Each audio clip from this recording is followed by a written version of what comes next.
The cash grab that is known as the 2024 remake of The Crow has crashed and burned at the box office, leaving no survivors as it barely even made a blip on its opening weekend.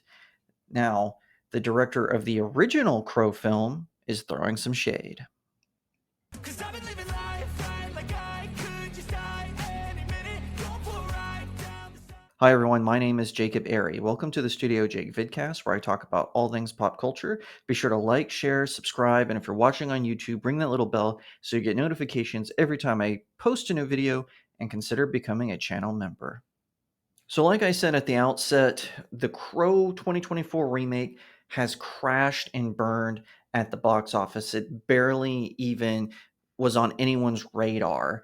And you might be wondering, well, why was that? I mean, there's a lot of interest in The Crow. I mean, they did several sequels, most of which went to straight to DVD, and then a TV series that only lasted for one season. But still, The Crow, the original one starring Brandon Lee, son of the late great Bruce Lee, certainly made a splash in a lot of people's lives. Now, I didn't see it until I was an adult, and its gothic themes, but still that hopeful outlook in the story of Eric Draven really captured my attention. And I was surprised to learn later that it was actually based on a comic. Now, I've not read the comic book yet, but if you think I should, please let me know in the comments. I would love to. I'm always looking for new stuff to read, even if it's retro, at least for me.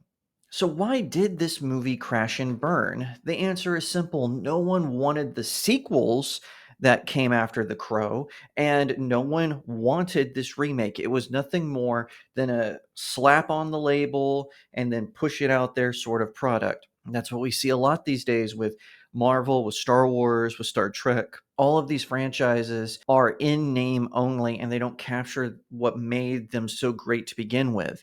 And, just to go off even further, we can say that about Transformers, Doctor Who, He Man, and so many incredible intellectual properties that, especially people like me, grew up in the 90s as a member of Gen Y watching how they were just off to a great start and everything. And now a gem of the 90s, The Crow, has received that same treatment. And like I said, they had done sequels to The Crow. Only the second one, I believe, went to theaters. That's The Crow, The City of Angels. Whereas the one with Brandon Lee was about a guy who lost his girlfriend. The second one was about a guy who lost his son, and so on. Each time it's a different city, a different person that The Crow responds to. Somehow they're always sort of gothic themed, but still. And this one, it just didn't capture any of the magic of the original one, at least according to reviews that I have watched and I have read. Now, I've not seen the movie, so I'm not going to review it here, obviously, or on my website, studiojakemedia.com, but I did want to at least touch on why I think that audiences didn't respond well to this. Or like I said, the first reason is no one wanted this. The Crow has such an incredible legacy, considering the star, Brandon Lee, the son of the late great Bruce Lee. He was really making a name for himself. He was rising up. He had started out doing B movies, and then due to an unfortunate accident, he tragically passed away on the set of The Crow. And most of the filming had been completed, so they used stunt doubles, a little bit of CGI, and makeup to recreate him, but it was mainly just replacement actor. The stunt double had his face. That's what it was. And even today, some of the effects in the movie are a little dated, but if I was to watch it now, I think it holds up. And that's the big difference between a lot of the movies that come out now. According to other sources that I've read, the Crow remake just doesn't have any staying power. It didn't capture that sort of gothic feeling, the sort of coming out of the satanic panic of the 90s and into this sort of gothic realm where darker stories could be told. And like I said, one of the things about the original one, if you see it in the trailer, it's got this really great narration. It tells his story, it sets up the villains.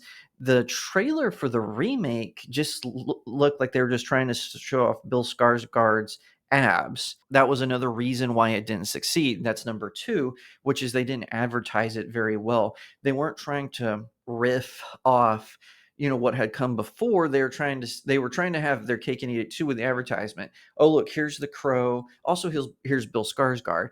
Brandon Lee obviously was a selling point to the original Crow, but it wasn't all about him. They didn't have him running around, undressing every 5 minutes like it looked like the Crow trailer for the reboot, right?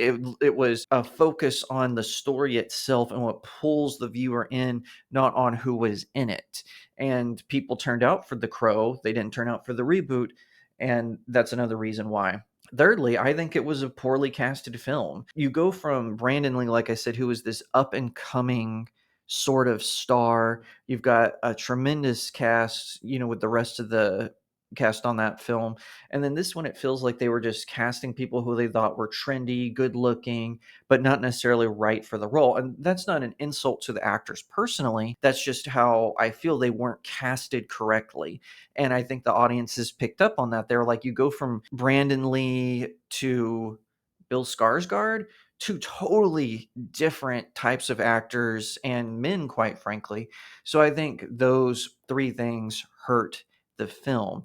And what's even funnier is the director of the original film. He wasn't happy with the sequels and much less this reboot, and he had some things to say. So this is according to Bounding into Comics. As is expected of someone who adamantly opposed the project's production from the very beginning, original The Crow film adaptation director Alex Proyas is having an absolute field day over the fact that the remake is a certified box office bomb. That assessment is no hyperbole either, releasing to early previews on August 22nd, oh, my birthday, ahead of a full-fledged theatrical release the next day. The Bill Skarsgård-led take on James Barr's Gothic comic book hero has thus far, per box office analytics outlet The Numbers, only managed to pull in an international total of just $4.8 million in its opening weekend. Whew.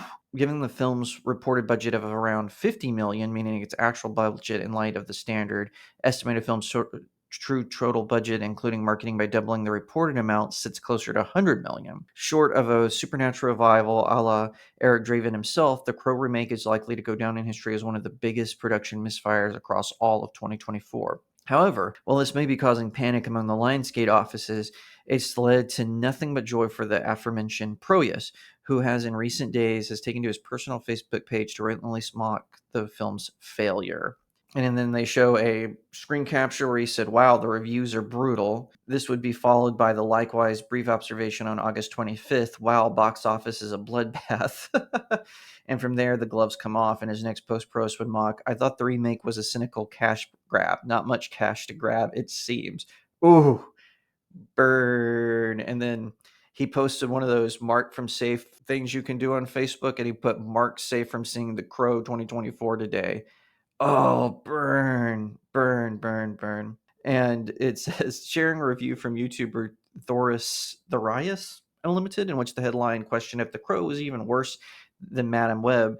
Proyas opined, "I love how enraged this guy gets. Is that a thumbs down? Maybe they can lend their digital cinema packages, essentially a collective package of film's production files as used by theaters to screen the film via digital cinema projectors, to film schools for classes how not to make a movie." He added, "The theaters sure won't need them after next weekend." Oh, burn, burn, burn, burn.